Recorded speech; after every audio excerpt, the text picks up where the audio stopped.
IT ದಾಳಿ ಈಗಾಗಲೇ ಸಾಕಷ್ಟು ಸುದ್ದಿ ಮಾಡಿದೆ. ನಮ್ಮ ಜೊತೆಗೆ ಈಗ ಸುವರ್ಣ ನ್ಯೂಸ್ ಜೊತೆಗೆ ಮಾತನಾಡೋದಕ್ಕೆ ಸ್ವತಃ ದ್ವಾರಕನಾಥ್ ಗುರೂಜಿ ಅವರಿದ್ದಾರೆ. ಗುರೂಜಿ ಅವರೇ ನಮಸ್ಕಾರ. ತಮ್ಮ ಮನೆ ಮೇಲೆ IT ದಾಳಿ ಆಗಿದೆ ಅನ್ನುವಂಥದ್ದು ಇದು ಈಗಾಗಲೇ ಗೊತ್ತಿರ್ತಕ್ಕಂಥ ವಿಚಾರ. ಏನು ಹೇಳ್ತೀರಿ ಈ ಇಡೀ ಪ್ರಕ್ರಿಯೆಯ ಬಗ್ಗೆ? ಈ ಬಗ್ಗೆ ನಾನು ಭಾರತ ದೇಶ ಪ್ರಜೆಯಾಗಿ ಏನು ಹೇಳಬಾರದು. ಖಂಡಿತವಾಗಲೂ ಸಾಂವಿಧಾನಿಕವಾಗಿ ನಾನೊಂದು ಓದ್ ತಗೊಂಡಿದ್ದೇನೆ. ಆ ಒಂದು ಎನ್ಕ್ವೈರಿ ಒಂದು ಘಟ್ಟ ಮುಖ್ಯವರೆಗೂ ನಾವೇನು ಮಾತಾಡಬಾರ್ದು, ತಪ್ಪಾಗುತ್ತೆ, ಮಾತಾಡೋದು ಸರಿ ಇಲ್ಲ. ಆದರೂ ನಿಮ್ಮನ್ನೆಲ್ಲ ನೋಡಿ ಬಹಳ ಮನಸ್ಸಿಗೆ ನೋವಾಗಿದೆ. ನಮ್ಮನೆ ಬಾಗಿಲು 48 ಗಂಟೆಗಳ ಕಾಲ ಕಾದು ನಿಂತು ಆಚೆ ಮಧ್ಯರಾತ್ರಿ ಚಳಿಯೂ ಇಲ್ಲದೆ ಊಟ ಜನ ಒದ್ದಾಡಲ್ಲ. ನಾನು ಬಹಳ ಬೇಸರ ಇದೆ ನನಗೆ. ಅದಕ್ಕೆ ಕ್ಷಮಿಸಿ. ನಿಮ್ಮನ್ನು ನೀರು ಕೊಡೋಕ್ಕೂ ನಮ್ಗೆ ಆಗಲಿಲ್ಲ. ಅವತ್ತು ಆ ಸಂದರ್ಭ ಆಗಿತ್ತು, ಕ್ಷಮಿಸಿ ಅಂತ ಹೇಳ್ತಾ ಈಗ ಆ ಬಗ್ಗೆ ಎಲ್ಲ ಏನು ಮಾತಾಡಬಾರ್ದು. ಸರಿಯಾದ ಕಾಲ ಬರುತ್ತೆ, ಆಗ ನಿಮಗೆ ಸರಿಯಾದ ಉತ್ತರ ಸಿಗುತ್ತೆ ಅಂತ ಹೇಳಕ್ಕೆ ಇಷ್ಟಪಡ್ತೀನಿ. ಸರಿಯಾಗಿ ದಯವಿಟ್ಟು ಯಾರೂ ನನ್ನ ಜ್ಯೋತಿಷ್ಕಾಂತ ಬಿಂಬಿಸಬೇಡಿ. ದೇವರಾಜ ಕಾಲ ನನ್ನ ರಾಜಗುಳು ಅಂತಲೇ ಕರೆಯೋದು ನನ್ನ. ನಾನೇನು ಮನೆ ಜ್ಯೋತಿಷ್ಕಾಂತ ಬೋರ್ಡ್ ಹಾಕ್ಕೊಂಡಿಲ್ಲ, ಕಬ್ಬು ಇಟ್ಕೊಂಡಿಲ್ಲ, ಕಲೆಕ್ಷನ್ ಬಾಕ್ಸ್ ಇಟ್ಕೊಂಡಿಲ್ಲ, ಏನೂ ಇಲ್ಲ. ಅದರಿಂದ ದಯವಿಟ್ಟು ಆ ಪದ ಉಪಯೋಗಿಸ್ಬೇಡಿ, ನನ್ನ ಮನಸ್ಸಿಗೆ ನೋವಾಗುತ್ತೆ ಅಂತ ಹೇಳ್ತಾ, ಮೇಲಾಗಿ ನೀವೆಲ್ಲ ಚಿಕ್ಕ ಹುಡುಗರು, ಭಾರತದ ಉಜ್ವಲ ಭವಿಷ್ಯ ನಿಮ್ಗೆಲ್ರಿಗೂ ಇದೆ. ನಿಮಗೆ ಎಲ್ಲರೂ ನಿಮ್ಮ ನ್ಯೂಸ್ ನೋಡೋಕೆ ಕಾಯ್ತಾ ಇರ್ತಾರೆ. ಸತ್ಯ ಬರುತ್ತೇನೋ, ಏನಾದ್ರು ನಾವು ಕಲ್ತ್ಕೊಬೋದೇನೋ, ಒಳ್ಳೇದಾಗುತ್ತೇನೋ ಅಂಥೇಳಿ ಯಾವುದೇ ಒಂದು ಕಾರ್ಯಕ್ರಮ ತೋರಿಸಿದ್ರೆ ಅದು ಮನುಷ್ಯನಿಗೆ ಸಹಾಯಕವಾಗಿ ನಾವು ಇಂಥದ್ದು ಮಾಡಬಾರ್ದು ಅಂತ ಒಂದು ನೀವು ಮೆಸೇಜ್ ಕೊಡಬೇಕಾದ್ದು. ಆದರೆ ನೀವು ಜನಗಳ ತಪ್ಪು ಮಾಹಿತಿ ಕೊಟ್ಟು ನಮ್ಮನ್ನು ತೇಜೋವಧೆ ಮಾಡಿ ನಮ್ಮನ್ನು ಕಟ್ಟಕ್ಕೆ ಸಿಲುಕಿ ಆ ತೊಂದರೆ ಮಾಡ್ತಾ ಇದ್ದೀರಾ. ಬಾಕ್ಸ್ ನೋಡಿ ನಿಮ್ಮ ಮುಂದೆ ಹೊಡೆದ್ವಲ್ಲ, ಏನಿತ್ತು ಅದರಲ್ಲಿ? ಅವ್ರದೇ ಇತ್ತು. ಆರಿ ನಮ್ಮ ಮಾನ ಎಲ್ಲ ಹರಣ ಮಾಡಿದ್ದೀರಾ. ಮನೆಯವ್ರು ನೊಂದಿದ್ದಾರೆ. ಇನ್ನು ಮುಂದೆ ನಮ್ಮ ಮಕ್ಕಳಿಗೆ ನೀವೆಲ್ಲರೂ ಇನ್ನು ಮುಂದೆ ಯಾವತ್ತು ಯಾರು ನಿಮ್ದರ ಕೆಲಸ ಮಾಡಬೇಡಿ ಅಂತ ಹೇಳ್ತಾ, ಉಜ್ವಲದಲ್ಲಿ ರೂಪಿಸ್ಕೊಳ್ಳಿ, ಪ್ರಾಮಾಣಿಕವಾಗಿ ಸತ್ಯವನ್ನೇ ಹೇಳಿ, ಯಾರು ಪ್ರೆಷರ್ ಮಾಡೋದು ಬೇಡ. ಯಾವುದು ಸನ್ಶೈನ್ ನ್ಯೂಸ್ ಕೊಡ್ತೀನಿ ಅಂತ ಹೇಳಿಬಿಟ್ಟು ಇನ್ನೊಬ್ಬರ ಮನಸ್ಸು ಕೊಟ್ಟರೆ ದೇವ್ರು ಕೊಡು ಮೆಚ್ಚಲ್ಲ ಅಂತ ಹೇಳ್ತೀನಿ. ಮುಂದೆ ನೀವು ಹಿಂದಿಂದ ಆಚೆಗೆ ಮುಂದೆ ಏನೇ ಇಂಥ ಸಂದರ್ಭಗಳು ಏನೇ ಬರಲಿ, ಸತ್ಯವನ್ನೇ ಹೇಳಿ ಉಜ್ವಲ ಭವಿಷ್ಯ ಇದೆ ಅಂತ ಹೇಳಿ ಇಷ್ಟಪಡ್ತೀನಿ. ಒಂದು ಸಣ್ಣ ಮಾತು, ಇದು ಯಾವ ಕಾರಣ ಈ ಗಳಿಗೆಯಲ್ಲಿ ಅನೇಕ ಕಡೆಗಳಲ್ಲಿ ಏಕಕಾಲದಲ್ಲಿ ಆಗಿದೆ. ಶಿವಕುಮಾರ್ ಅವರ ಕಾರಣಕ್ಕಾಗಿ ನಿಮ್ಮನ್ನು ಇವೆಲ್ಲವೂ ಕೂಡ ಬಂದಿದೆ ಅನ್ನುವಂಥದ್ದು, ಇದಕ್ಕೆ ತಾವೇನು ಹೇಳ್ತೀರಿ? ಕಾರಣ ನಿಮ್ಗೆ ಗೊತ್ತಾದ ಮೇಲೆ ನಾನು ಮತ್ತೆ ಹೇಳೋ ಪ್ರಸಂಗವೇ ಇಲ್ಲ.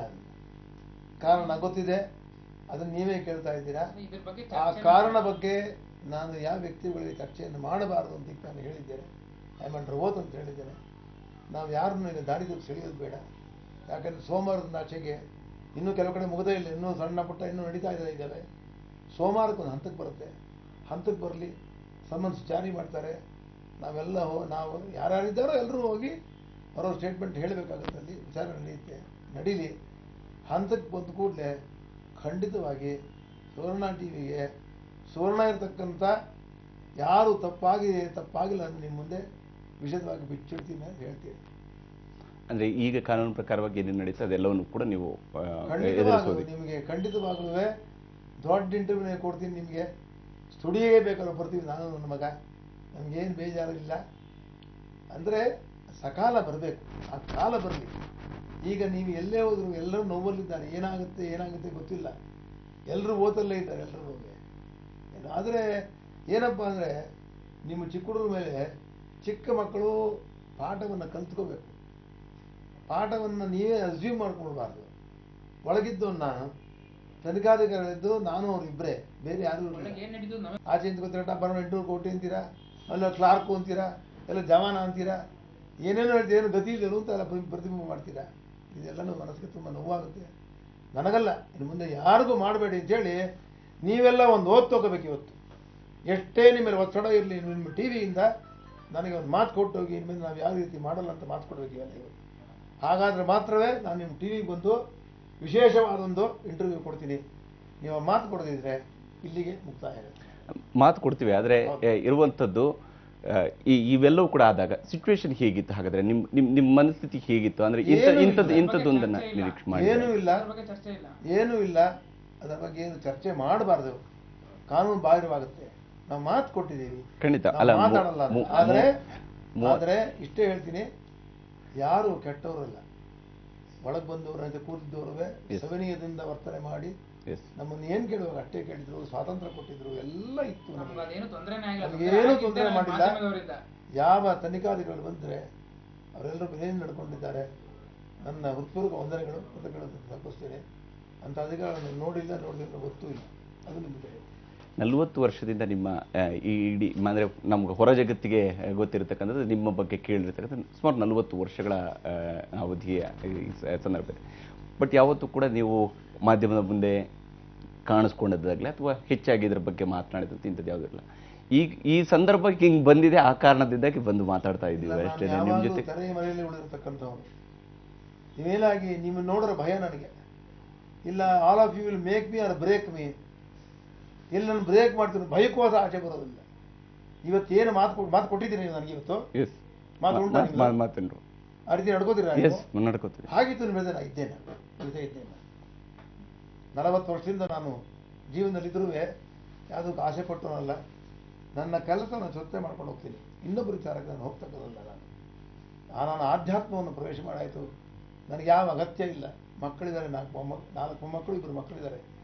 2 ಮಕ್ಕಳು they are very genius and well behaved and very highly educated. ದೇವರು ಸೌಭಾಗ್ಯವನ್ನು ಕೊಟ್ಟಿದ್ದಾನೆ. ನಂಗೆ ಆಗಬೇಕಾದ ಏನೂ ಇಲ್ಲ. ಹಲವರಿಗೆ ನೀವು ದಾರಿಗೆ ತರಕ್ಕೆ ನಂಗೆ ಇಷ್ಟ. ಅದಕ್ಕೆ ನಾನು ಕ್ಯಾಂಪ್ ನಡೆಸೋಣ ಅಂತಿದ್ದೀನಿ. ಎಲ್ಲ ಮಾಧ್ಯಮದವರು ನೀವು ನಿಮ್ಮ ಚಿಕ್ಕ ಹುಡುಗರನ್ನ ಕರೆದು ಯಾವ ರೀತಿ ನಡ್ಕೋಬೇಕು ನೀವು ಇಂಥ ಸಂದರ್ಭದಲ್ಲಿ, ನೀವು ಅವ್ರ ಸಹಾಯಕರಾಗಿ ಬದುಕಬೇಕು ಅಂತ ಹೇಳಬೇಕು ಅಂತ ತೀರ್ಮಾನಕ್ಕೆ ಬಂದಿದ್ದೀನಿ. ಖಂಡಿತವಾಗ್ಲೂ ನಾನು ಅನೇಕರಿಗೆ ಮಾರ್ಗದರ್ಶಿಯಾಗಿದ್ರಿ. ಅದು ಯಾವ ರೀತಿಯಾಗಿ ನಿಮ್ಮ ಹತ್ರ ಸಲಹೆಗಾಗಿ ಜನ ಬರ್ತಾರೆ ಅಂತ ಹೇಳಿದ್ರೆ ಯಾವುದೋ ಸಮಥಿಂಗ್ ಅಟ್ರಾಕ್ಷನ್ ಇದ್ದೇ ಇರುತ್ತೆ. ಅದು ಯಾವ ಕಾರಣಕ್ಕೆ ನಿಮ್ಮ ಹತ್ರ ಬರ್ತಾರೆ ಅಂತ ಯಾಕೆ ಹೇಳ್ತೀನಿ ನೋಡಿ. ನಾನು ಇಷ್ಟೇ ಹೇಳ್ತೀನಿ ನೋಡಿ, ನಾನು ಯಾವುದನ್ನು ಬನ್ನಿ ನಮ್ಮನೆ ಬೋರ್ಡ್ ಹಾಕ್ಕೊಂಡಿಲ್ಲ. ಹೌದು. ಇಲ್ಲಿ ಯಾವುದೋ ಒಂದು ದುಡ್ಡಿನ ಪೆಟ್ಟಿಗೆ ಇಟ್ಕೊಂಡಿಲ್ಲ, ಅಥವಾ ಅಲ್ಲಿ ಕಂಪ್ಯೂಟರ್ ಇಟ್ಕೊಂಡಿಲ್ಲ. ಯಾರು ಬೇಕಾದ್ರೂ ಬರ್ಬೋದು, ಯಾರು ಬೇಕಾದ್ರೂ ಬಿಡ್ಬೋದು. ಆ ಹೊತ್ತಲ್ಲಿ ಭಗವಂತ ನಮ್ಗೆ ಏನು ಪ್ರೇರಣೆ ಮಾಡ್ತಾನೆ ಅಷ್ಟು ಬಿಟ್ಟಿದ್ದೀನಿ. ಇವತ್ತು ಭಗವಂತನ ಪ್ರೇರಣೆ ಇಷ್ಟು ಹೇಳಿದ್ದೀನಿ. ನಿಮ್ಮೆಲ್ಲರಿಗೂ ಒಳ್ಳೇದಾಗಲಿ. ಯಂಗ್ಸ್ಟರ್ಸು ಸುಖವಾಗಿ ಚೆನ್ನಾಗಿ ಬದುಕಿ, ಮತ್ತೆ ನೀವು ಕೊಟ್ಟು ಉಳಿಸ್ಕೊಂಡ್ರೆ ನಾನು ಕೊಟ್ಟರೆ ನಾನು ಉಳಿಸ್ಕೊತೀನಿ. ಒಂದು ಮಾತನ್ನ ಕೊನೆಯಲ್ಲಿ ಕೇಳ್ಬೋದಾ ನಿಮ್ಮ ಹತ್ರ? ನನಗೆ ಕೇಳಬಾರ್ದು ಅಂತ ಹೇಳಿ ನೀವು ಕೇಳ್ತಿದ್ದೀರಾ? ಏನು ಕೇಳಿ ಜಸ್ಟ್ ಕಾರಣ ಇಷ್ಟೇ. ಕಾರಣ ಯಾಕಂದ್ರೆ ರಾಜ್ಯದ ಜನಕ್ಕೂ ಕೂಡ ಇರುವಂಥದ್ದು ಆ ಪ್ರಶ್ನೆ ಇದೆ ಅನ್ನುವಂಥ ಕಾರಣಕ್ಕಾಗಿ ಮಾತ್ರ ಇದನ್ನು ನಾನು ನಿಮ್ಮ ಹತ್ರ ಕೇಳ್ತಾ ಇರೋದು. ನಿಮಗೂ ಡಿ ಕೆ ಶಿವಕುಮಾರ್ ಅವ್ರಿಗೆ ಏನು ಸಂಬಂಧ ಇದ್ದದ್ದು, ಅಂದರೆ ನೀವು ಅವರನ್ನು ಯಾವತ್ತಿಂದ ನೋಡಿದಿರಿ ಮತ್ತು ಯಾವ ರೀತಿಯಾಗಿ ಅವ್ರು ನಿಮಗೆ ಆಪ್ತರಾಗಿದ್ರು ಅನ್ನುವಂಥದ್ರ ಬಗ್ಗೆ ಸಾಕಷ್ಟು ಚರ್ಚೆಗಳು ನಡೆದಿದ್ದಾವೆ. ಅದು ಸರಿನೋ ತಪ್ಪೋ ಅದು ಗೊತ್ತಿಲ್ಲ. ಯಾಕಂದ್ರೆ ನೀವೇ ಹೇಳಬೇಕಾಗಿರೋದು ಅಥವಾ ಡಿ ಕೆ ಶಿವಕುಮಾರ್ ಅವರು ಇಬ್ಬರಲ್ಲಿ ಒಬ್ಬರು ಹೇಳಬೇಕಾಗಿರುವಂಥದ್ದು. ಅದಕ್ಕಾಗಿ ತಮ್ಮ ಜೊತೆಗೆ ಕೇಳ್ತಾ ಇರುವಂಥದ್ದು. ಗುರುಸ್ಥಾನದಲ್ಲಿರುವಂಥವ್ರು ನೀವು ಇದ್ದೀರಿ, ಅದಕ್ಕಾಗಿ ನೀವು. ನನಗೆ ಶಿವಕುಮಾರ್ ಅವರು ಹುಡ್ಕೊಂಡು ಹೋಗ್ತಕ್ಕಂಥ ಅಗತ್ಯ ಯಾವಾಗಲೂ ನನಗಿರಲಿಲ್ಲ. ಹೌದು, ಅವರು ಬಂದವರು ನೀವು ಕೇಳಿಬಿಟ್ಟೆ ಉತ್ತರ ಅವರೇ ಹೇಳಬೇಕು. ನಾನೇನು ನನಗೇನು ಗೌರವ ಕೊಟ್ಟಿದ್ದಾರೆ ಅವರೇ ಹೇಳ್ತಾರೆ. ಈ ಪ್ರಶ್ನೆ ಅವರಿಗೆ ಹಾಕ್ಬೇಡಿ, ಉತ್ತರ ಹೇಳ್ತಾರೆ. ಎಸ್, ಥ್ಯಾಂಕ್ ಯು ನಮ್ಮ ಜೊತೆಗೆ ಮಾತನಾಡೋದಕ್ಕಾಗಿ, ಸುವರ್ಣ ನ್ಯೂಸ್ ಜೊತೆಗೆ ಮಾತಾಡೋದಕ್ಕಾಗಿ. ಇದು ದ್ವಾರಕಾನಾಥ್ ಗುರೂಜಿಯವರು ಹೇಳ್ತಾ ಇರ್ತಕ್ಕಂಥದ್ದು.